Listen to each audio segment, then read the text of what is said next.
Hey my loves இன்னைக்கு நம்ம பார்க்க போகிற படம் என்னன்னா 2023 வெளியான சேஷம் மைக்கேல் ஃபாத்திமா அப்படின்ற ஒரு மலையாள படத்தை பற்றி தான் கைஸ் பார்க்க போகிறோம். இந்த படம் ஒரு ஃபீல் குட் படம் அண்ட் மல்டி லாங்குவேஜஸில் வெளியாக இருக்குங்க. ஒரு இஸ்லாமிய குடும்பத்தை சார்ந்த பெண் தான் ஃபாத்திமா. இவ பிறந்ததுலேருந்தே தொணன்னு பேசிக்கிட்டே இருப்பாங்க. ஒரு 5 நிமிஷம் கூட சும்மா இருக்க மாட்டா. அதனாலேயே எல்லோருமே இவளை வாயாடின்னு கூப்பிடுவாங்க. வளர்ந்ததுக்கப்புறம் இதையவே ஒரு திறமையாக மாற்றி தன்னோட கோலை நோக்கி ஓட ஆரம்பிக்கிறா. இது வரைக்கும் எல்லாம் நார்மலாக போயிட்டு இருந்தது. எப்போ இவளோட கோலை நோக்கி ஓட ஆரம்பிச்சாலோ அப்போ இருந்து ஃபேமிலி சைடில் இருந்தும் சரி, சொசைட்டி சைடில் இருந்தும் சரி, ஏகப்பட்ட பிரச்சனைகளை சந்திக்கிறா. அடுத்தடுத்து என்ன நடந்தது அப்படின்றது தான் மொத்த படமே. இந்த வீடியோவை ஸ்கிப் பண்ணாம பாருங்க. நீங்க பார்த்துட்டு இருக்கிறது சரண் என்டர்டைன்மெண்ட். நான் தான் சரண். வாங்க வீடியோக்குள்ள போலாம். படத்தோட ஸ்டார்டிங் சீன்ல ஃபாத்திமா அப்படின்ற ஒரு சின்ன பொண்ணோட வீட்டை காட்டுறாங்க. ஃபாத்திமா கேண்டில் வெளிச்சத்துல உட்காந்து கதை சொல்றேன் அப்படின்னு கதை சொல்ல ஆரம்பிக்கிறா. ஏன் தெரியுமா, நம்ம வீட்டில் கரண்ட் போச்சு. கரண்ட் கம்பத்துக்கிட்ட ஒரு டீமன் இருக்கும். அந்த டீமன் கரண்ட்டை சாப்பிட்டதுனால தான் பவர் போச்சு. இருட்டா இருந்ததுன்னா ஜின்னு வரும்னு கேள்விப்பட்டிருக்கேன். ஜின்னுங்கெல்லாம் ஏன் ஒயிட் கலர்ல ட்ரெஸ் பண்றாங்க, பிளாக் கலர்ல ட்ரெஸ் பண்ணா நம்ம கண்ணுக்கு அவங்க தெரிய மாட்டாங்க தானே அப்படின்னு ஒரு கதை. அந்த கதையிலிருந்து இன்னொரு கதை அப்படின்ட்டு இவ பாட்டுக்கு பேசிக்கிட்டே இருக்கிறாங்க. நம்ம ஃபாத்திமாவோடைய அம்மாவும் பாட்டியும் செத்த நேரம் கொஞ்சம் அமைதியா இருடி அப்படின்னு சொல்லி கெஞ்சாத குறையா கேட்டுக்கிட்டு இருக்காங்க. இவ பாட்டுக்கு தொணன்னு பேசிக்கிட்டே இருக்கிறா. ஃபாத்திமாவோட வீட்டில் யாரெல்லாம் இருக்காங்க அப்படின்னா ஃபாத்திமாவோடைய அப்பா, அம்மா, அண்ணா, அதுக்கப்புறம் பாட்டி. ஃபாத்திமாவோடைய அண்ணாவும் ஸ்கூல் படிச்சுக்கிட்டு இருக்காங்க. ஃபாத்திமாவோடைய அப்பா தான் ஸ்கூல்ல கொண்டு போய் விடுவாரு. ஸ்கூலுக்கு கூட்டிட்டு போகும்போது ஆப்போசிட்ல மீன் வியாபாரியை பாக்குறாங்க. ஃபாத்திமாவோடைய அப்பா மீனை வீட்டில் கொடுத்துட்டு கேஷை கரேஜில் வாங்கிக்கங்கன்னு சொல்ல வர்றாரு. அப்ப பாத்தீங்கன்னா ஃபாத்திமா மீன் வியாபாரி கிட்ட அப்புறம் வியாபாரம் எல்லாம் எப்படின்னா போயிட்டு இருக்கு, என்ன குவாலிட்டி, அப்புறம் கிலோ என்ன ரேட்டு அப்படின்னு பேச ஆரம்பிக்கிறா. அப்புறம் அங்கே மீன் வாங்க வந்த ஒரு அக்கா கிட்ட, அக்கா மாமா ஊர்லேருந்து வரதா சொல்லிட்டு இருந்தீங்க, வந்துட்டாரா, அவரையும் கேட்டதா சொல்லுங்க அப்படின்னு எல்லார்கிட்டையுமே அட்டாச்மெண்ட்டோட பேசிக்கிட்டே இருக்கிறாங்க. ஸ்கூல் முடிச்சுட்டு நம்ம ஃபாத்திமாவோடைய அண்ணா நேரா அப்பாவோடைய கரேஜுக்கு வந்துடுறான். அங்கே வர வண்டிங்களுக்கெல்லாம் ரிப்பேர் ஒர்க்கை பார்த்து அப்பாவுக்கு கொஞ்சம் ஒத்தாசையாக இருந்துகிட்டு இருக்கான். அங்கே வந்தவரும் நம்ம ஃபாத்திமாவோடைய அப்பா கிட்ட, பையனை இப்படியே விட்டுறாதப்பா அப்படின்னு சொல்லிக்கிட்டு இருக்கிறாரு. இல்லை, அவனை நான் படிக்க வச்சுக்கிட்டு தான் இருக்கிறேன். அவன் என்னோட ஒர்க்கை கற்றுக்கிட்டு பெரிய ஆளானதுக்கப்புறம் பிஸ்னஸ் பண்ணணும்னு நினைக்கிறான். அதனால் அவன் எல்லாத்தையும் கற்றுக்கிட்டுன்னு நானும் விட்டுட்டேன் அப்படின்னு சொல்லிக்கிட்டு இருக்கிறாரு. நம்ம ஃபாத்திமாவோடைய அண்ணனுக்கு ஃபுட்பால்னால் ரொம்ப பிடிக்குங்க. அதனால் இந்த 15 வயசுக்கு உட்பட்ட பசங்கள்லாம் வந்து ஃபுட்பால் ஆடக்கூடிய விளையாட்டை ஆரம்பிக்கிறாங்க. ஹெவியாக மழை பெஞ்சிக்கிட்டு இருக்கு. எல்லோரும் சேர்ந்து விளையாடிட்டு இருக்காங்க. அந்த இடத்துக்கு ஃபாத்திமாவையும் கூப்பிட்டு போகிறாங்க. ஃபாத்திமா வந்து ரெஃப்ரியாக இருப்பா. அதே சமயம் கமெண்ட்ரி கொடுத்துக்கிட்டு இருப்பா. அவளை கமெண்ட்ரியெல்லாம் யாரும் கொடுக்க சொல்லலை. அவளை ரெஃப்ரியாக தான் நிற்க வச்சிருக்காங்க. அவள் சும்மா எப்படி இருப்பா, பேசிக்கிட்டே இருப்பா இல்லையா, அதனால் அந்த ஃபுட்பாலுக்கு கமெண்ட்ரி கொடுக்க ஆரம்பிக்கிறா. ஃபாத்திமாவோடைய அம்மா பார்த்து எப்போ பார்த்தாலும் பசங்க கூட சேர்ந்தே விளாடுறது, ஏன் அக்கம் பக்கத்தில் பொண்ணுங்களே இல்லையா, பொண்ணுங்க கூடலாம் போய் விளாட மாட்டியா அப்படின்னு திட்டிட்டு தலையெல்லாம் தவட்டி விட்டுக்கிட்டு இருக்காங்க. ஃபாத்திமாவோடைய அப்பாவும் மலையில் நனைஞ்சபடியே வீட்டுக்கு வராரு. வந்து பார்த்தா ஃபாத்திமா அப்படியே ஹாலில் படுத்துக்கிட்டு டாமஞ்சேரியை போட்டு டாமஞ்சேரிக்கு கமெண்ட்ரி கொடுத்துக்கிட்டு இருக்கா. டாமஞ்சேரியில் வெறும் மியூசிக் தானே வரும், வாய்ஸ் எதுவும் வராது இல்லையா. இவ பாட்டுக்கு அது இது பண்ணுச்சு, அது பண்ணுச்சு அப்படின்னு சொல்லி கமெண்ட்ரி கொடுத்துக்கிட்டே இருக்கிறா. அங்கே ஒரு கட்டு வச்சா இப்போ நம்ம ஹீரோயின் பெரிய ஆள் ஆயிட்டாங்க. இன்னமும் நம்ம ஹீரோயின் கொஞ்சம் கூட மாறலங்க, அப்படியே தான் இருந்துகிட்டு இருக்காங்க. ஸோ டாமஞ்சேரி ஓடிக்கிட்டு இருக்கு. நம்ம ஹீரோயின் பாட்டுக்கு ஜாலியாக கமெண்ட்ரி கொடுத்துக்கிட்டு இருக்காங்க.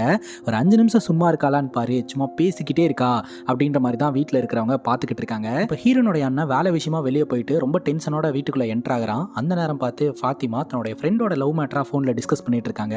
கொஞ்சம் தண்ணி வேணும் அப்படின்னு சொல்லி கேட்கும்போது தண்ணி கொடுத்துட்டு ஃபாத்திமா ரூம்குள்ளே போயிடுறாங்க.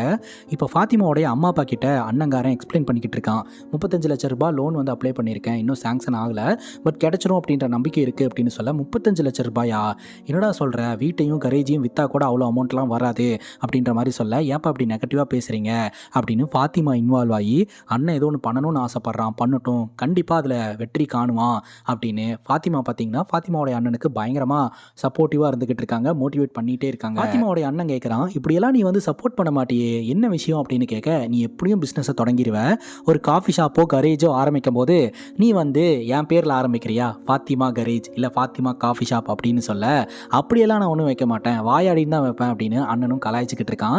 அதுக்கப்புறம் ஃபாத்திமா தன்னுடைய ஃப்ரெண்டை மீட் பண்ணுறதுக்காக ஒரு காஃபி ஷாப்புக்கு போகிறாங்க. ஃப்ரெண்டோட பாய் ஃப்ரெண்டு வேற ஒரு பொண்ணு கூட பைக்கில் போனதை நம்ம ஹீரோயின் பார்த்துட்டாங்க. அதை பற்றி ஃப்ரெண்டு கிட்ட கேட்கும்போது அதை பற்றி அந்த பொண்ணுக்கு எதுவுமே தெரியலைங்க. இதை வச்சு பார்க்கும்போது அந்த பையன் அவனை ஏமாத்திக்கிட்டு இருக்கான். அவனை காஃபி ஷாப்புக்கு வர சொல்லி டைரெக்டாக கேட்டுரு அப்படின்னு சொல்ல, உடனடியாக அந்த பையனும் காஃபி ஷாப்புக்கு வரான். அவன் உள்ள என்ட்ரு ஆகும்போதே ஹீரோனை பார்த்து பயப்படுறான். இவ வேற இங்கே உட்காந்துக்கிட்டு இருக்காளே, பயங்கரமாக வாய் பேசுவாளே அப்படின்னு சொல்லிட்டு வந்த உடனே பார்த்தீங்கன்னா நம்ம ஹீரோயின் அந்த பொண்ணுக்கிட்ட, கேளு, நீ என்ன கேட்கணும்னு நினைக்கிறியோ எல்லாத்தையும் எல்லாத்தையும் கேளு அப்படின்ற மாதிரி சொல்ல ஒரு கட்டத்துக்கு மேலே அந்த பொண்ணு கேட்க ஆரம்பிக்கிறா. இவன் போட்டு மழுப்புன்னு மழுப்புறான். உடனே ஹீரோயின் சொல்கிறாங்க, சரி ஓகேப்பா, நீ சொல்கிறது வந்து உண்மையாகவே இருந்துட்டு போட்டும், ஆனால் அந்த ஹோட்டலோடைய சிசிடிவி கேமராலாம் இருக்குது, நீங்கள் 2 பேரும் ஜாலியாக உள்ளே போனது, ஃபோட்டோ எடுத்ததெல்லாம் என்கிட்ட எவிடன்ஸாக இருக்குது அப்படின்னு சொல்ல அவன் உண்மையை ஒத்துக்கிறான். ஸோ இவன் சீட் பண்ணியிருக்கான் அப்படின்றது உறுதியாகுது. பையனா எப்படி இருக்கணும் தெரியுமா, ஃபுட்பால் பிளேயர் ரஃபி மாதிரி இருக்கணும் அப்படின்னு சொல்லிட்டு ஒரு ஃபுட்பால் பிளேயர் மேலே ஹீரோயின் க்ரஷ்ஷாக இருக்காங்க அப்படின்னு தெரிய வருதுங்க. ஹீரோனுடைய ஃப்ரெண்டு கேட்குறாங்க, ஆமாம் இந்த சிசிடிவி ஃபுட்டேஜெலாம் எப்படி நீ எடுத்த அப்படின்னு கேட்க, நான் எங்கே எடுத்தேன், சும்மா போட்டு வாங்கினேன், அவன் உளறிட்டான் அப்படின்னு டைம் பார்த்துட்டு ஐயோ மேட்ச் இருக்குது அப்படின்ட்டு அடிச்சு பிடிச்சி நம்ம ஹீரோன் அந்த இடத்துலேருந்து வீட்டுக்கு கிளம்பி வராங்க. அண்ணனும் தங்கச்சியும் ஒன்றா உட்காந்து மேட்ச் பார்க்க ஆரம்பிக்கிறாங்க. அப்போ கூட பார்த்தீங்கன்னா ஹீரோயின் கமெண்ட்ரி கொடுத்துக்கிட்டே இருக்காங்க. ஹீரோயின் சப்போர்ட் பண்ணுற டீம் தான் வந்து வின் பண்ணுதுங்க. இதனால ஹீரோனோட அண்ணா அப்செட் ஆகுறாரு. ஆனால் ஹீரோயின் விசில் அடிக்கிறதுக்கு முயற்சி பண்ணுறாங்க. ஆனால் விசில் அடிக்க தெரியல. அண்ணா சொல்லிக் கொடுண்ணா அப்படின்னு சொல்லி கேட்டா அதெல்லாம் முடியாது போடி அப்படின்ட்டு அண்ணங்காரன் வீட்டுக்குள்ள போயிடுறான். ஹீரோனு ட்ரை பண்ணுறாங்க, வரமாட்டேது. இப்போ ஹீரோனுடைய அண்ணா ஃப்ரெண்ட்ஸ் எல்லோரும் சேர்ந்து ஃபுட்பால் டோர்னமெண்ட் ஒன்று ஏற்பாடு பண்ணியிருக்காங்க. எல்லாம் நல்லபடியாக போயிட்டு இருக்கு. ஆனால் கடைசி நேரத்தில் இந்த கமெண்ட்ரி பண்ணுறவர் வரல. கமெண்ட்ரி இல்லைனா எப்படி அப்படின்னு யோசனை பண்ணேன். அப்போ தான் அண்ணனோட ஃப்ரெண்டு சொல்கிறாங்க, பேசாமல் உன் தங்கச்சியை கமெண்ட்ரி பண்ண வைக்கலாமா அப்படின்ட்டு. அவெல்லாம் ஒத்துப்பாளா அப்படின்னு சொல்லி கேட்க, அதெல்லாம் ஒத்துப்பா, அவன் நல்லா பண்ணுவா அப்படின்னு சொல்ல, அவள் ஒத்துக்கிட்டாலும் ஃபேமிலியில் ஒத்துக்கணும்ல அப்படிங்கும்போது தெரியாமல் பண்ண வைக்கலாம் அப்படின்ற மாதிரி அண்ணனோட ஃப்ரெண்ட் சொல்கிறாங்க. அங்கே கட் பண்ணால் நம்ம ஹீரோயின் வீட்டு வாசல் உட்காந்து விசில் அடிக்கிறதுக்கு ப்ராக்டிஸ் பண்ணிட்டு இருக்காங்க. விசில் எங்கே வந்தது, வெறும் காற்று தானே வந்துக்கிட்டு இருக்கு. அந்த நேரம் பார்த்து ஒரு எலக்ட்ரீஷியன் நடந்து போகிறாரு. ஃபாத்திமாவை பார்த்து சைஸாக ஒரு லுக் விட்டுட்டு போகிறாரு. இதை ஃபாத்திமாவோடைய அம்மா கவனிச்சுட்டு, என்னடி வீட்டு வாசலில் உட்காந்து உசுன்ட்டு இருக்க, அந்த எலக்ட்ரீஷியன் சிவன் வேற சைஸாக ஒரு லுக் விட்டு போகிறான், அவன் வேற ஃபர்தா போட்ட ஒரு பொண்ணு கூட ஊர் சுற்றிக்கிட்டு இருக்கான் அப்படின்னு ஊருக்காரங்களாம் பேசிக்கிட்டு இருக்காங்க, அது நீ தானா அப்படின்னு சொல்லி கேட்க, அம்மா சும்மா இருமா, அப்படிலாம் ஒன்றும் இல்லை அப்படிங்கும் போது ஃபாத்திமாவோடைய அம்மா அப்பா கிட்ட போயிட்டு, இந்த மாதிரி தோட்டத்தில் தேங்காய் எல்லாம் கீழே விழுந்திருக்கு, என்ன ஏதுன்னு போய் பார்த்துட்டு வாங்களேன் அப்படின்னு சொல்ல, ஃபாத்திமாவோடைய அப்பா தோட்டத்தை நோக்கி நடைய பிடிக்கிறாருங்க. அப்பா போயிட்டாரான்னு பாரு அப்படின்னு சொல்ல, ஃபாத்திமா எட்டி பார்த்துட்டு போயிட்டாரு அப்படின்னு சொல்ல, உடனே ஃபாத்திமாவோடைய அம்மா பயங்கரமாக விசில் அடிக்கிறாங்க. வேற லெவல்மா, நீ எனக்கும் சொல்லிக் கொடுமா அப்படின்னு சொல்ல, உடனே ஃபாத்திமாவோடைய அம்மா ஃபாத்திமாக்கு விசில் அடிக்க கற்றுக் கொடுக்குறாங்க. கரெக்டாக ஃபாத்திமாவோடைய அண்ணா அந்த இடத்துக்கு வர ஃபாத்திமா அப்படியே ஷாக் ஆகி நிற்கிறாங்க. அண்ணங்காரன் கேட்குறான், எங்கூட ஃபுட்பால் டோர்னமெண்ட் பார்க்கறதுக்காக வரியா அப்படின்ட்டு. கண்டிப்பாக வரேனா அப்படின்னு சொல்லிட்டு 2 பேரும் சேர்ந்து ஒரு ஜூஸ் ஷாப்புக்கு போகிறாங்க.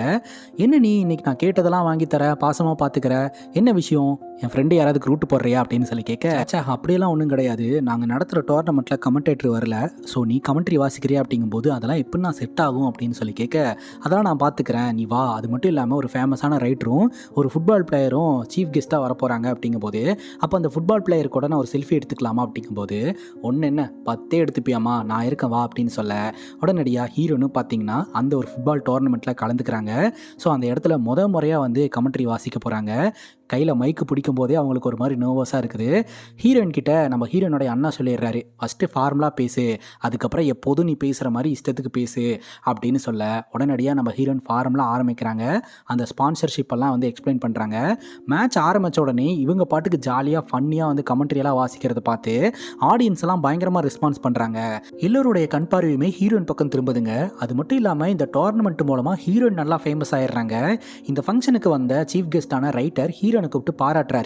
ஹிந்து ஸ்கிரிப்டில் இருக்கக்கூடிய ஒரு வாக்கியத்தை சொல்லி, கடல் அலை எப்படி தடையே இல்லாமல் வேகமாக வந்துக்கிட்டே இருக்குதோ அதே மாதிரி தாம்மா உன்னுடைய வாயிலிருந்து அந்த மொழியோட உச்சரிப்பு செம்மையாக வந்துக்கிட்டு இருக்கு, அதை வந்து நீ என்றைக்குமே வேஸ்ட் பண்ணிடாத, சரியாக பயன்படுத்திக்க அப்படின்ற மாதிரி பாராட்டிட்டு அந்த இடத்துலேருந்து கிளம்பிடுறாரு. இந்த ரைட்டர் சொன்ன அந்த வாக்கியமெல்லாம் வந்து ஹீரோனுக்கும் சரி ஹீரோனுடைய அண்ணா ஃப்ரெண்ட்ஸ்க்கெல்லாம் புரியல. பட் இவ்வளோ பெரிய மனுஷன் நின்று பாராட்டணும்னு அவசியமே கிடையாது, நின்று பாராட்டிட்டு போயிருக்கிறாரு அப்படின்னா கண்டிப்பாக உன்னுடைய திறமையை நீ வளர்த்துக்கணும், உன்கிட்ட நல்ல டேலண்ட் இருக்குது அப்படின்னு அண்ணாவோட ஃப்ரெண்ட்ஸும் மோட்டிவேட் பண்ணுறாங்க.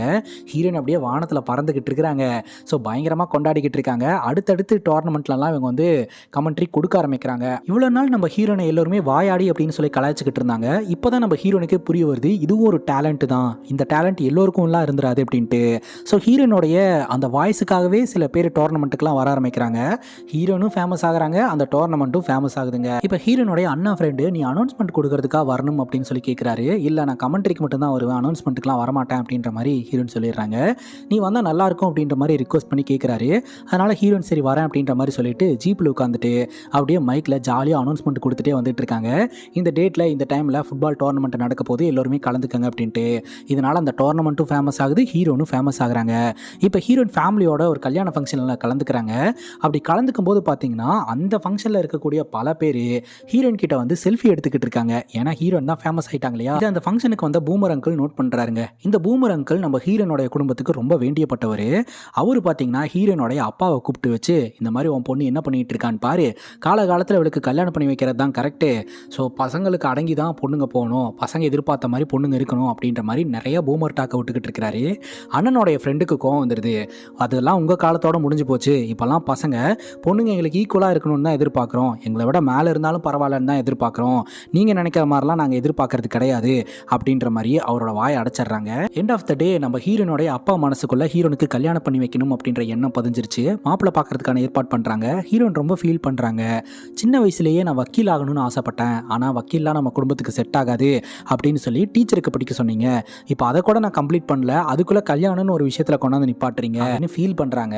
நம்ம ஹீரோயின் பார்த்தீங்கன்னா அவங்களோட டீச்சர்கிட்ட போய் பேசும்போது ஜஸ்ட் பார்க்க தானே செய்கிறாங்க, ஃபீல் பண்ணாத பார்த்துக்கலாம் அப்படின்ற மாதிரி சொல்லிட்டு இருக்காங்க. இப்போது ஒரு ஃபங்க்ஷனுக்காக அந்த இடத்துக்கு இந்த ரைட்டர் வந்திருக்கிறாருங்க. அந்த ரைட்டர் மறுபடியும் நம்ம ஹீரோனை மீட் பண்ணி ஹீரோனுடைய டேலண்ட்டை பற்றியெல்லாம் வந்து பாசிட்டிவாக பேசிக்கிட்டு இருக்கிறாரு. இப்போ ஹீரோயின் வந்து ட்ரீமை ஃபாலோ பண்ணுறதா இல்லை வீட்டில் பார்க்குற மாப்பிள்ளையை கல்யாணம் பண்ணி செட்டில் ஆகிறதா அப்படின்னு யோசனை பண்ணுறாங்க. ஸோ இப்போ மாப்பிள்ளையும் பார்க்குறதுக்காக வீட்டுக்கு வந்திருக்கிறாரு. மாப்பிள்ளையும் பொண்ணும் தனியாக பேசட்டும் அப்படின்னு சொல்லி அனுப்பி வைக்கிறாங்க. ஹீரோயின் பார்த்தீங்கன்னா மாப்பிள்ளை கிட்ட கேள்வியாக கேட்டுக்கிட்டு இருக்காங்க. நீங்கள் என்ன பண்ணுறீங்க, என்ன படிச்சிருக்கீங்க, எங்கே வேலை பார்க்குறீங்க, உங்களுக்கு எந்த டீம் பிடிக்கும் அப்படின்னு சொல்லி ஒவ்வொரு கேள்வியும் பதில் சொல்கிறதுக்கு முன்னாடியே கேட்டுக்கிட்டே இருக்காங்க. அந்த மனுஷனால் பதிலே சொல்ல முடியல. அதுக்கப்புறம் ஸ்மைல் பண்ணிவிட்டு அந்த இடத்துலேருந்து அவர் கிளம்பி போயிடுறாரு. இப்போ நம்ம ஹீரோனுக்கு ஒரு ஆப்பர்ச்சுனிட்டி வந்திருக்குதுங்க. ஒரு பெரிய ஸ்டேடியத்தில் கமெண்ட்ரி வாசிக்கக்கூடிய ஒரு வாய்ப்பு. ஹீரோயின் இந்த ஏரியாக்குள்ளே ஃபேமஸ் ஆனதுனால அவங்க ஹீரோயின் கமெண்ட்ரி கொடுத்தா நல்லா இருக்கும் அப்படின்னு சொல்லிட்டு பணமெல்லாம் கொடுக்குறாங்க. கரெக்டாக அந்த இடத்துக்கு ஹீரோனுடைய அண்ணா ஹீரோனை பிக்கப் பண்ணுறதுக்காக வந்திருக்கிறாரு. வந்து ட்ராப் பண்ண சொன்னால் பிக்கப் பண்ணுறதுக்காக வந்திருக்கான் அப்படின்னு சொல்லிட்டு 2 பேரும் நடந்து போயிட்டு இருக்காங்க. இப்போ மினிமம் அமௌண்ட்டு தான் வந்திருக்கு, கூடி சீக்கிரம் நான் நிறைய சம்பாதிக்க ஆரம்பிச்சிருவேன் அப்படின்னு சொல்லி பேச, சரி சரி வீட்டில் உனக்கா ட்ரீட் ரெடியாக இருக்குது வா அப்படின்னு சொல்ல, என்னென்ன ஆச்சு அப்படிங்கும்போது வா வந்தால் உனக்கே தெரியும் அப்படின்னு வீட்டுக்கு கூப்பிட்டு போகிறாரு. அப்போ தான் தெரிய வருது மாப்பிள்ளை ஹீரோனை ரிஜெக்ட் பண்ணியிருக்கிறாரு. ஏன்னா ஹீரோயின் தொடர்ந்து பேசிகிட்டே இருந்தாங்க, கேள்வி கேட்டுகிட்டே இருந்தாங்க அப்படின்றதுக்காக. நீ எதுக்கடி அவன்ட்டு அவ்வளோ கேள்வி கேட்குற அப்படின்னு வீட்டில் இருக்கிறவங்களாம் திட்டிகிட்டு இருக்காங்க. இப்போ ஹீரோயின் பார்த்தீங்கன்னா புதுசாக ஒரு விஷயத்த சொல்கிறாங்க. இந்த மாதிரி நான் ஒரு 2 மாதம் வந்து கொச்சிக்கு போகிறேன், அங்கே வந்து எனக்கு இன்டர்ன்ஷிப் இருக்குது, அதை முடிச்சுட்டு என்னோட கெரியரை பார்க்குறேன், அதுக்கப்புறம் கல்யாணம் பண்ணிக்கிறேன் அப்படின்ற மாதிரி சொல்கிறாங்க. ஹீரோனுடைய அம்மா அப்பாவுக்கு ஹீரோனை அனுப்புறதுக்கு விருப்பமே கிடையாது. அந்த லெட்டரை எல்லாம் ஓப்பன் பண்ணி ஹீரோனுடைய அண்ணா கிட்ட படிக்க வச்சுக்கிட்டு இருக்காங்க. அண்ணாவும் அவள் இன்டர்ன்ஷிப் தான் போகிறா, அவள் நல்லபடியாக போயிட்டு வருவா, நீங்கள் ஒன்றும் கவலைப்படாதீங்க அப்படின்லாம் சொல்லி மோட்டிவேட் பண்ணி நம்ம ஹீரோனை பார்த்தீங்கன்னா கொச்சிக்கு அனுப்பி வைக்கிறாங்க. ஹீரோனும் பார்த்தீங்கன்னா ஜாலியாக கிளம்பி அந்த இன்டர்ன்ஷிப் நடக்கக்கூடிய அந்த லேபில் போய் உட்காந்துக்கிட்டு இருக்காங்க. அங்கே இருக்கக்கூடிய டாக்டர் பார்த்தீங்கன்னா ரொம்ப ஸ்ட்ரிக்ட்டுங்க. யாருமா நீ என்னமா பண்ணுற அப்படிங்கும்போது ஹீரோயின் லெட்டர் எடுத்து காட்டுறாங்க. அந்த லெட்டரை படிச்சுட்டு அந்த ஸ்ட்ரிக்டான டாக்டர் ஹீரோனை உள்ளே கூட்டிகிட்டு போகிறாருங்க. எல்லாம் இன்ட்ரோலாம் கொடுத்து முடிச்சதுக்கப்புறம் ஹீரோயின் சாட்டர்டே சண்டே லீவ் கிடைக்குமா அப்படின்னு கேட்க, இங்கே பாருமா வந்தமா ஒழுங்காக வேலை செஞ்சமா போனமான்னு இருக்கணும், இங்கே ஓபியெல்லாம் அடிச்சுட்டு இருக்கக்கூடாது அப்படின்னு சொல்லி திட்டி விட்டுறாரு. ஆனாலும் ஹீரோயின் அங்கே விளையாட்டுத்தனமாக தான் இருந்துக்கிட்டு இருக்காங்க. அதுக்கப்புறம் நம்ம ஹீரோயின் ஃப்ரெண்ட்ஸோட தாங்க தங்கியிருக்கிறாங்க. அப்போ தாங்க ஒரு விஷயம் தெரிய வருது, ஹீரோனுக்கு 2 வாரம் தான் இன்டர்ன்ஷிப்பு, அது சீக்கிரமாக முடிஞ்சிடும். ஆனால் 2 மாதம் டைம் கேட்டுட்டு வந்ததுக்கான காரணம் என்ன அப்படின்னு சொல்லி பார்த்தீங்கன்னா, ஹீரோயின் ட்ரீமை ஃபாலோ பண்ணலாம் அப்படின்னு முடிவு பண்ணிட்டாங்க. இந்த மாதிரி நான் கமெண்ட்ரி வாசிக்க போகிறேன் அப்படின்னு சொல்லும்போது, உனக்கு நார்மலாகவே பேச வர மாட்டேது, நீ எல்லாம் எப்படி கமெண்ட்ரியில் வாசிப்ப அப்படின்னு சொல்ல, அப்போ தான் உள்ளூரில் இவங்க கமெண்ட்ரி பேசினா அந்த வீடியோவை காட்டுறாங்க. உண்மையிலேயே உனக்கு டேலண்ட் இருக்குது அப்படின்ட்டு ஹீரோனுடைய பெஸ்ட் ஃப்ரெண்டான ஒரு ஜேர்னலிஸ்ட் அவங்க கொஞ்சம் ஹெல்ப் பண்ணுறாங்க. இப்போ நம்ம ஹீரோயின் பார்த்தீங்கன்னா அந்த ஃபுட்பால் போர்டுக்கு போகிறாங்க. அங்கே போனால் கோபாலகிருஷ்ணன் ஜெயேஷ் அப்படின்றவர் தான் பார்த்தீங்கன்னா இந்த இதெல்லாமே நிர்வாக பொறுப்பில் இருந்துக்கிட்டு இருக்காங்க. அவங்க 2 பேருமே பார்த்தீங்கன்னா ஹீரோனுக்கு அந்த வாய்ப்பெல்லாம் தரமாட்டேன் அப்படின்னு சொல்லி ரிஜெக்ட் பண்ணுறாங்க. ஹீரோனுடைய ஃப்ரெண்டு ஜேர்னலிஸ்ட் அப்படின்றதுனால அவங்களோட இன்ஃப்ளூயன்ஸ்லாம் பயன்படுத்தி சீக்கிரம் ஒவ்வொருத்தங்களை மீட் பண்ண வைக்கிறாங்க. பட் என்ன பண்ணுறது, சிவா அப்படின்ற ஒரு நபரை மீட் பண்ணாதான் உங்களுக்கான வாய்ப்பு கிடைக்கும், அவர் தான் வந்து நெட்வொர்க்லாம் ஹேண்டில் பண்ணிட்டு இருக்கிறதா சொல்கிறாங்க. சிவா அப்படின்ற ஒரு நபர் எங்கே இருக்கிறாரு, என்ன பண்ணுறாரு, அவர் ஒரு மர்ம நபராகவே இருந்துக்கிட்டு இருக்கிறாருங்க. கடைசி வரைக்கும் ஹீரோயினால் அவரை பார்க்கவே முடியல. சரி மினிஸ்டர் கிட்டலாம் பேசலாம் அப்படின்ட்டு மினிஸ்டர் கிட்ட பேசினா கூட உனக்கு நல்ல டேலண்ட் இருக்குதுமா, ஆனால் இங்கே கமெண்ட்ரி கூடலாம் எங்களால் எடுக்க முடியாது, அந்த லெவலுக்குலாம் எங்களுக்கு இன்ஃப்ளூயன்ஸ் கிடையாது அப்படின்ற மாதிரி அங்கே இருக்கிறவங்க சொல்லிடுறாங்க. அங்கே சுற்றி இங்கே சுற்றி கடைசியில் இந்த ஜெயேஷ் மற்றும் கோபாலகிருஷ்ணன் இவங்க 2 பேர்த்த தாண்டி தான் அடுத்த கட்டத்துக்கு போக முடியும் அப்படின்ற நிலமை. அவரை பார்க்கணும் இவரை பார்க்கணும்னு அலைஞ்சு திரிஞ்சு கடைசியில் மயக்கம் போட்டு விழுந்துடுறாங்க. ஹீரோனை கொண்டாந்து ஹாஸ்பிட்டல் அட்மிட் பண்ண ஹீரோயின் பார்த்தீங்கன்னா உன்னையும் நான் கஷ்டப்படுத்துகிற மாதிரி இருக்குது, அதனால் ஏதாவது ஒரு வேலைக்கு போனேன்னா எனக்கு கொஞ்சம் நல்லாயிருக்கும் அப்படின்ற மாதிரி ஹீரோயின் நினைக்கிறாங்க. இன்டர்ன்ஷிப்பை கம்ப்ளீட் பண்ணிவிட்டு ஹீரோயின் ஒரு ஃபுட்பால் ட்ரைனிங் சென்டரில் வந்து வேலைக்கு ஜாயின் பண்ணுறாங்க. அட்மின் ஒர்க்காக தான் ஜாயின் பண்ணுறாங்க. ஸோ அந்த சர்க்கிள்லேயே இருந்தோம்னா அப்படியே கொஞ்சம் மேலே வரலாம் அப்படின்றது தான் ஹீரோனோட எண்ணமாக இருக்குது. அங்கே போன உடனே அந்த இடத்த மெயின்டைன் பண்ணிட்டு இருக்கிறவங்க கிட்ட அப்படியே கலகலன்னு பேச ஆரம்பிச்சிடுறாங்க. ஒரு கட்டத்துக்கு மேலே சாரி நான் பேசிகிட்டே இருப்பேன் அப்படின்னு சொல்ல, அதுதான் எங்களுக்கும் தேவை அப்படின்ற மாதிரி அவங்க சொல்லிட்டு இருக்காங்க. கரெக்டாக அந்த இடத்துக்கு சாலமன் அப்படின்ற ஒரு பிளேயர் வராரு. ஸோ அவர் மேலே பார்த்தீங்கன்னா அது இதுன்னு வழக்கெல்லாம் போட்டு அவர் வந்து டீம்ல இருந்து பேன் பண்ணி வச்சிருக்காங்க. ஒரு காலத்தில் அவர் தான் எல்லாருக்கும் இன்ஸ்பிரேஷனாக இருந்தார். இப்போ அவரை பார்த்தே எல்லாருமே பயப்படுறாங்க அப்படின்ற மாதிரி அங்கே இருக்கிறவங்க சொல்லிட்டு இருக்காங்க. அதே சமயம் முன்னாள் டீமில் பிளேயராக இருந்தவர் இங்கே கோச்சாக இருக்கிறாரு.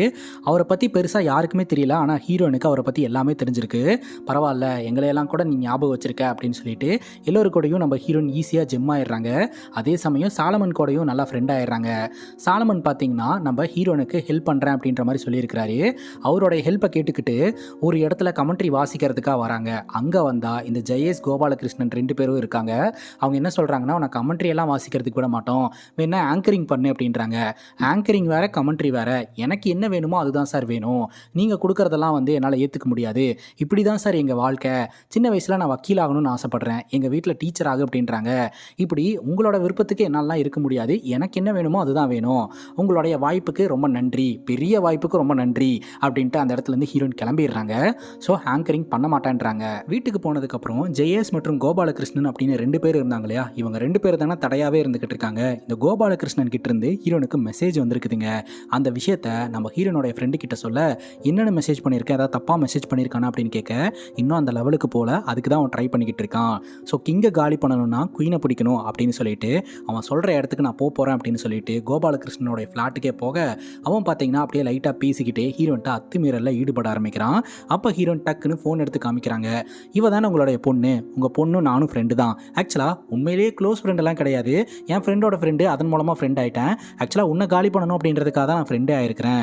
நீ எனக்கு மெசேஜ் பண்ண அந்த ஸ்க்ரீன்ஷாட் எல்லாம் உன் பொண்ணுக்கு அனுப்பிச்சி வச்சேன்னா உன் மூஞ்ச நீ எங்கே வச்சுப்ப, இங்கே பார்த்துக்க, இத்தோட எல்லாத்தையும் நிப்பாட்டிக்க அப்படின்ற மாதிரி சொல்லிட்டு ஹீரோன் அசால்ட்டாக அந்த இடத்த விட்டு கிளம்பிடுறாங்க.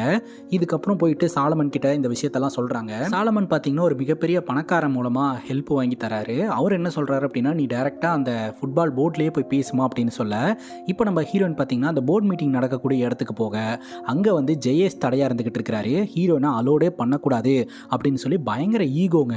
அந்த ஈகோக்காகவே ஹீரோனை அமுச்சு வைக்க, இந்த விஷயத்த போய் நம்ம ஹீரோயின் சாலமன் கிட்ட சொல்ல சாலமனுக்கு பயங்கர கோவம் வந்துடுது. ஆக்சுவலாக ஜெயேஷ் கார்பரேட்டுக்கு சப்போர்ட் பண்ணி பணம் சம்பாதிச்சுக்கிட்டு இருக்கிறாரு. சாலமன் பார்த்தீங்கன்னா ஜெயேஷ் மேலே கையை வச்சு கையை உடச்சு விட்டுறாரு. இந்த ஒரு தகவல் நம்ம ஹீரோனுக்கு தெரிய வருது. ஆல்ரெடி நம்ம சாலமன் மேலே விசாரணை போயிட்டு இருக்குது, ஃபுட்பால் டீம்ல இருந்து பேன் பண்ணியிருக்காங்க. இப்போ இந்த விஷயமும் தெரிய வந்ததுன்னா நிரந்தரமாகவே ஃபுட்பால் விளையாட விடாமல் பண்ணிடுவாங்க. இவன் ஏன் தான் இந்த மாதிரிலாம் பண்ணுறான் அப்படின்ற மாதிரி நம்ம ஹீரோனும் ஃபீல் பண்ணிக்கிட்டு இருக்காங்க. அதுக்கப்புறம் ஹீரோயின் ஊருக்கே வந்துடுறாங்க. ஊரில் நடக்கக்கூடிய ஒரு ஃபுட்பால் டோர்னமெண்ட்டில் ஹீரோயின் வந்து வாய்ஸ் கமெண்ட்ரி கொடுக்க போகிறாங்க. அதுக்கு ஹீரோனுடைய அப்பா எதிர்ப்பு காட்டுறாருங்க. அப்போ ஹீரோயின் ரொம்ப எமோஷ்னலாக பேசுகிறாங்க. இது எல்லாமே உங்ககிட்ட இருந்து வந்ததுப்பா, நீங்கள் வந்து அந்த டைமில் ஃபுட்பால்லாம் சூப்பராக விளையாடுவீங்க, உங்ககிட்ட இருக்கக்கூடிய டேலண்ட் தான் வந்து எங்களுக்கு வந்திருக்கு அப்படின்ற மாதிரி சொல்லி, ஒரே ஒரு வாட்டி நான் பேசுகிறது நீங்கள் கேளுங்கப்பா அப்படின்னு சொல்ல, சரிம்மா இவ்வளோ தூரம் பேசுகிறல உனக்கா நான் வரேன் அப்படின்ட்டு ஸ்டேடியமுக்கு ஃபேமிலியோடு வர, அங்கே அண்ணனோடைய ஃப்ரெண்ட்ஸ் எல்லாம் வேணாண்டா இங்கேருந்து கிளம்பி போங்க, இது நடக்காது அப்படின்ற மாதிரி சொல்ல, என்னென்னு பார்க்கணுன்ட்டு உள்ளே போய் பார்த்தா அந்த இடத்துல ஜெயேஷ் மற்றும் கோபாலகிருஷ்ணன் 2 பேரும் இருக்காங்க. ஜெயாஸ் அடி வாங்கின நிலமையில் இருக்கிறாரு. இதுதான் ரீசனா அப்படின்னு சொல்லிட்டு ஹீரோயின் எதிர்த்து கேள்வி கேட்குறாங்க. ஆனால் ஜெயேஷும் கோபாலகிருஷ்ணனும் அவங்களுக்கு இருக்கக்கூடிய பவரை பயன்படுத்தி ஹீரோயின் இனி எந்த ஸ்டேடியம்லேயுமே வந்து வாய்ஸ் கமெண்ட்ரி கொடுக்க முடியாமல் பண்ணிடுறாரு. அதாவது உள்ளூருக்குள்ளேயும் இவங்க பண்ணவே கூடாது அப்படின்ற மாதிரி பண்ணி விட்டுறாருங்க. பெரிய பெரிய ஆட்களை எல்லாம் நீ பகச்சிக்கிட்டு இருக்க, அது எப்படி நீ எதிர்த்து பேசலாம் அப்படின்னு சொல்லிட்டு ஹீரோனுடைய ஃபேமிலி வந்து ஹீரோனை வீட்டில் வச்சு பயங்கரமாக திட்டி விட்டுறாங்க.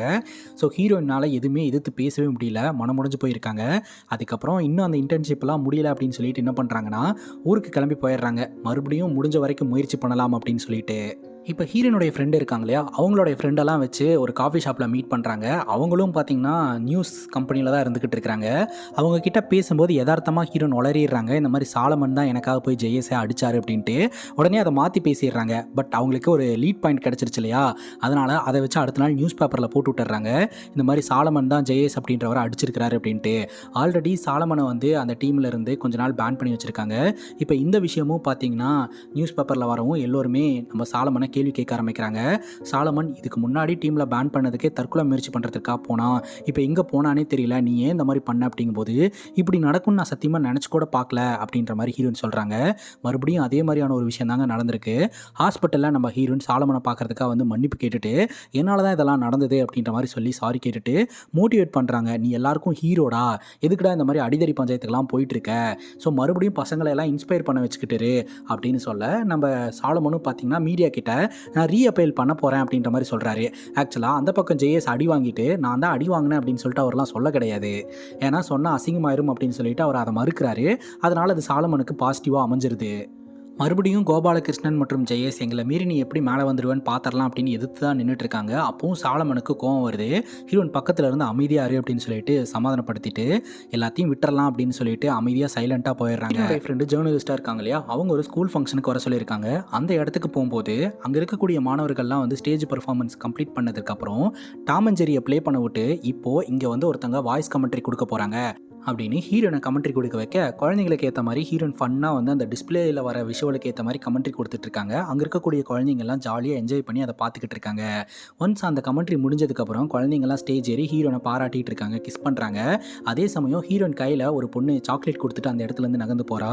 அந்த சாக்லேட்டில் ஒரு சின்ன கார்டு இருக்குதுங்க. அந்த கார்டை பார்த்ததும் ஹீரோனுக்கு பயங்கர சர்ப்ரைஸ். அந்த கார்டு யாரோடையது அப்படின்னு பார்த்தீங்கன்னா இந்த நெட்வொர்க்கெல்லாம் ஹேண்டில் பண்ணிட்டு இருக்கக்கூடிய சிவன் அப்படின்றவர் தான். அவர் மனசு வச்சா மட்டும்தான் ஹீரோயின் கமெண்ட்ரி வாசிக்க முடியும் அப்படின்ற மாதிரி சொல்லிட்டு இருந்தாங்க இல்லையா. பட் அவர் தான் கடைசி வரைக்கும் பார்க்கவே முடியல. அவருடைய கார்டு, அந்த கார்டுக்கு பின்னாடி நாளைக்கு காலையில் இந்த இடத்துல வந்து என்னை மீட் பண்ணு அப்படின்ற மாதிரி போட்டிருக்கு. ஹீரோயின் இது யார் கொடுத்தா அப்படின்னு சொல்லி தேடி போகிறாங்க. பட் அந்த இடத்துல யாருமே இல்லை. இந்த ஒரு சுச்சுவேஷனில் இந்த சந்தோஷமான செய்தியை நம்ம ஹீரோயின் தன்னோட ஃப்ரெண்ட்ஸ் கிட்ட சொல்லிக்கிட்டு இருக்கும்போதே கரெக்டாக டோர் ஓப்பன் பண்ணிட்டு ஹீரோனுடைய அப்பா உள்ள வராரு. உடனடியாக ஊர் பக்கம் போகிறோம், உனக்கு கல்யாணம் பண்ணி வைக்கிறோம், இவ்வளோ நாள் நீ இன்டர்ன்ஷிப்ன்ற பேரில் என்னென்னலாம் பண்ணிட்டு இருக்கியோ அது எல்லாமே எங்களுக்கு தெரிஞ்சு போச்சு அப்படின்னு சொல்ல, அது இல்லைப்பா அப்படின்னு சொல்ல வர ஹீரோனுடைய அப்பா புளிர்னு ஒரு அறை விட்றாருங்க. அங்கே கட் பண்ணால் ஜீப்பில் உட்கார வச்சு கூட்டிகிட்டு போயிட்டு இருக்காங்க. ஹீரோயின் கண் முடிச்சு முகமெல்லாம் செவந்துருச்சுப்பா, என்ன அடிப்பா நீ அடிச்சிருக்க அப்படின்னு சொல்லிட்டு சரி சரி என்னை எங்கே கூட்டிகிட்டு போயிட்டு இருக்கீங்க, என்னை வந்து திரும்ப விட்டுருங்க, நான் வந்து என்னுடைய ட்ரீமை ஃபாலோ பண்ணுறேன் அப்படின்ற மாதிரி சொல்ல அலோ பண்ண மாட்டேன்றாங்க. சரி ஓகே, இந்த மாதிரி அந்த காலம் இல்லை, நீங்கள் கட்டாயப்படுத்தியெல்லாம் எனக்கு கல்யாணம் பண்ணி வைக்க முடியாது, எனக்கு சம்மதம் இல்லைனா இந்த கல்யாணமே நடக்காது அப்படிங்கும்போது அதெல்லாம் நடக்கும் அப்படிங்கும்போது சரி கல்யாணத்துக்கு அப்புறம் நான் வந்துடுவேன் அப்படின்னு சொல்ல அதுக்கு அந்த பையன்லாம் அலோ பண்ண மாட்டான். அப்படிங்கும்போது அந்த பையன்கிட்ட பர்மிஷன் கேட்டால் தானே, பர்மிஷன்லாம் வாங்காமே நான் ஓடி வந்துடுவேன் அப்படின்ற மாதிரிலாம் ஹீரோயின் சொல்லிட்டு இருக்காங்க. அதாவது ஹீரோயின் என்ன சொல்ல வராங்க அப்படின்னா, இப்படி இங்கேருந்து கூட்டிகிட்டு போய் வச்சு அங்கேருந்து நான் ஓடி வந்து இந்த ஒரு விஷயத்தை ஃபாலோ பண்ணுறதுக்கு நீங்களே சப்போர்ட் பண்ணால் நல்லாயிருக்கும் அப்படின்றத தான் ஹீரோயின் வந்து சொல்லிக்கிட்டு இருக்காங்க. ஆனால் பூமர் அங்கிளும் சரி ஹீரோயினுடைய அப்பாவும் சரி அக்செப்ட் பண்ணிக்க மாட்டேன்றாங்க. அப்போ தான் ஹீரோயின் அவங்க அண்ணா கிட்ட எடுத்து சொல்கிறாங்க, இந்த மாதிரி என்னை வந்து போர்ட் மீட்டிங்க்கு வந்து வர சொல்லியிருக்காங்கண்ணா, பட் என்ன நடக்க போகுதுன்னு தெரியல, பட் வர சொன்னதே பெரிய விஷயம், நான் போய் பார்த்துட்டு வரேண்ணா, நீ வந்து பேசுனா அப்படின்ற மாதிரி சொல்ல உண்மையதான் சொல்கிறியா அப்படின்னு சொல்லி ஹீரோனுடைய அண்ணா சர்ப்ரைஸ் ஆகிடுறாரு. அதுக்கப்புறம் நான் உனக்கு சப்போர்ட்டாக இருக்கேன் அப்படின்ட்டு அவங்க அப்பாட்டெல்லாம் பேசி ஹீரோனை அந்த போர்ட் மீட்டிங்க்கு கூட்டிகிட்டு வராரு. ஹீரோயின் பார்த்தீங்கன்னா நைட் ட்ரெஸ்லேயே அந்த போர்ட் மீட்டிங்குள்ளே என்ட்ரு ஆகுறாங்க. அங்கே போய் பார்த்தா நம்ம கௌதம் வாசுதேவ் மேனன் அவர் தான் பார்த்தீங்கன்னா இந்த சிவாவாக இருக்கிறாரு. அவர் என்ன சொல்கிறாரு அப்படின்னா, ஹீரோயின் கிட்ட சாக்லேட் கொடுத்துட்டு போச்சு இல்லையா, அந்த பொண்ணு வந்து இந்த சிவனுடைய பொண்ணு தாங்க. அந்த பொண்ணுக்கு ஒரு ப்ராப்ளம் இருக்குது, எதையுமே லிசன் பண்ணாது. முறையாக ஹீரோனுடைய கமெண்ட்ரியை லிசன் பண்ணி கேட்டிருக்குது. உன்னுடைய கமெண்ட்ரியில் ஒரு பவர் இருக்குது, அதனால தான் உனக்கு ஒரு வாய்ப்பு கொடுக்கலான்னு கூப்பிட்டு வந்திருக்கோம் அப்படின்ட்டு அங்கே பார்த்தீங்கன்னா டிஸ்பிளேல வந்து ஆல்ரெடி நடந்து முடிஞ்ச ஒரு கேமை வந்து போட்டு விட்டு நீ கமெண்ட்ரி கொடு அப்படின்னு சொல்லும்போது ஹீரோயின் வந்து கமெண்ட்ரி கொடுக்குறாங்க. அந்த கமெண்ட்ரி நல்லா தான் இருக்குது, பட் அவங்க எக்ஸ்பெக்ட் பண்ண மாதிரி இல்லை அப்படின்னு சொல்லிட்டு அங்கே இருக்கக்கூடிய ஜெயேஷ் மற்றும் கோபாலகிருஷ்ணன் ஹீரோனை ரிஜெக்ட் பண்ணி அனுப்புறதுக்கு தான் பார்த்துக்கிட்டு இருக்காங்க. எல்லா டிஸ்கஷனுக்கு அப்புறமும் பார்த்தீங்கன்னா ஹீரோயின் வந்து ரிஜெக்ட் ஆகிற நிலைமைக்கு தான் போகிறாங்க. இந்த கோபாலகிருஷ்ணன் மற்றும் ஜெயேஷ் பார்த்தீங்கன்னா உங்களுக்கு ஃபுட்பாலை பற்றி என்ன தெரியும் அப்படின்னு சொல்லி ஆச்சா போச்சான்லாம் கேட்குறாங்க. ஹீரோயின் பார்த்தீங்கன்னா ஜெயேஷ் மற்றும் கோபாலகிருஷ்ணனுக்கு விளக்கம் கொடுக்குறாங்க. அந்த ஃபுட்பாலில் இருக்கக்கூடிய சயின்டிஃபிக்கான விஷயம் எல்லாத்தையுமே ஹீரோயின் தெரிஞ்சு வச்சுருக்காங்க. அந்த விஷயம்லாம் அவங்க 2 பேர்த்துக்கு தெரியுமான்னு கூட தெரியல. அதுக்கப்புறம் ஹீரோயின் வந்து சிவம் கிட்ட சொல்லிடுறாரு, இந்த மாதிரி இவ்வளோ தூரம் நான் வந்ததே பெரிய விஷயம், ஸோ அட்லீஸ்ட் கூப்பிட்டாது பேசுனீங்களே அதுக்கே வந்து உங்களுக்கு கோடி புண்ணியம், ரொம்ப நன்றிங்க, நான் கிளம்புறேன் அப்படின்ட்டு அங்கேருந்து கிளம்பும் போது அப்போ பார்த்தீங்கன்னா சிவம் சொல்கிறாரு, நாளைக்கு கமெண்ட்ரிக்கு வரும்போது இதே ட்ரெஸ்ஸில் வந்துடாத, இந்த ட்ரெஸ் நல்லா இருக்காது, வேறு ட்ரெஸ் போட்டு வா அப்படின்னு சொல்ல அப்போ தான் ஹீரோனுக்கு தெரிய வருது, ஹீரோனுக்கான அந்த ஆப்பர்ச்சுனிட்டியை கொடுத்துட்டாங்க. ஹீரோயின் கிட்ட ப்ளே பண்ணியிருக்காங்க. என்னதான் இருந்தாலும் இந்த ஜெயேஸுக்கும் கோபாலகிருஷ்ணனுக்கும் நம்ம ஹீரோனுக்கு இந்த ஆப்பர்ச்சுனிட்டியை கொடுத்தது பிடிக்கல. இருந்தாலும் ஹீரோனுடைய டேலண்ட்டுக்காக இந்த ஆப்பர்ச்சுனிட்டி ஹீரோனை தேடியே வந்துருச்சு. இப்போ நம்ம ஹீரோயின் பார்த்தீங்கன்னா கமெண்ட்ரி வாசிக்கிறதுக்காக வராங்க. ஸோ முதல் பெண்மணியாக வந்து இங்கே கமெண்ட்ரி வாசிக்க போகிறாங்க. இது வந்து வரலாற்றில் வந்து பதிய போகுது அப்படின்ற மாதிரிலாம் அங்கே இருக்கிறவங்க ஹீரோனுக்கு பெருமை சேர்த்து கொடுக்குறாங்க. இதோட ஹாப்பி எண்டிங்காக இந்த படம் முடியுது. இந்த படத்தை பற்றி நீங்கள் என்ன நினைக்கிறீங்க அப்படின்ற உங்களோட கருத்தை கமெண்ட் செக்ஷனில் பதிவு பண்ணுங்கள். இதே மாதிரி வேறு ஒரு நல்ல வீடியோவில் வந்து சந்திக்கிறேன். Love you guys. Take care and cheers.